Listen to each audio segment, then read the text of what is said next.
খাবারের আয়োজন দেখে তো মনে হচ্ছে যে আজকে আমার ফাঁসি হবে, ফাঁসি হওয়ার আগে সব খাবার খাওয়াই দিতে হবে। এত পদ রান্না করেছি কিছুদিন।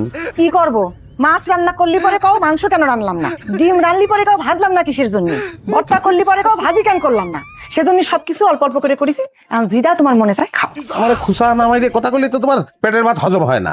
দেখতেছি, টেস্ট করে দেখছি ও কি হবে না আমার জানা তো।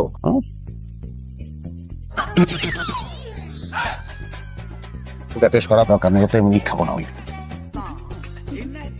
হয়েছে আমার বোতা শেষ, সর্বনাশ।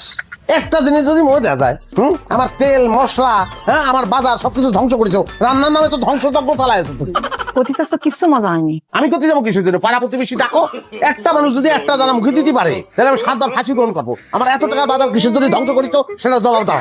জবাব চাও? তালি পরে কান খুলে শোনো। এটা আমেনার মায়ের ভর্তা, মনিরের বউয়ের মাছের তরকারি, রোশনি খালার মুরগির মাংস, সবজি পাঠাইছে সাফায়াতের বউ।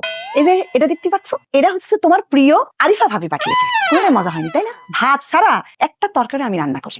মানে কি? মানে বুঝতে পারতেছ না? নিত্যদিন আমারে খোটা দাও যে আমার কোনো রান্না মজা হয় না। তমুকের মাংস মজা, তমুকের ভর্তা মজা, তমুকের মুরগির তরকারি মজা, তমুকের মাছের তরকারি মজা। সেজন্য আমি পাড়া প্রতিবেশীর কাছ থেকে আজকে সব ভাত করে নিয়ে এসেছি। আর তুমি কি করলে? সবকিছুর মধ্যে ভুল ধরলে। তার মানে বিষয়টা কি জানো?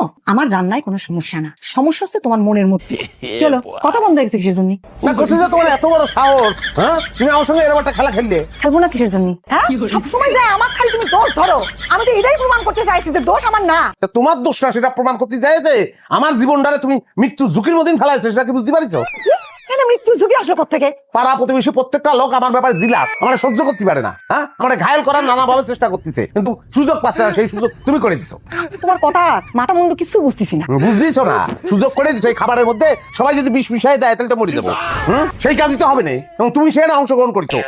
তোমার রান্না করা খাবার আজকে তো বয়কট, আমি খাবো না। কেউ না খাই গেছে না তুমি? একটা না একটা উসিলা তো তুমি ধরবাই। তোমার তো কত দূর আজকে আমি দেখে ছাড়বো। ফাইজলামি পাইছো আমার সাথে।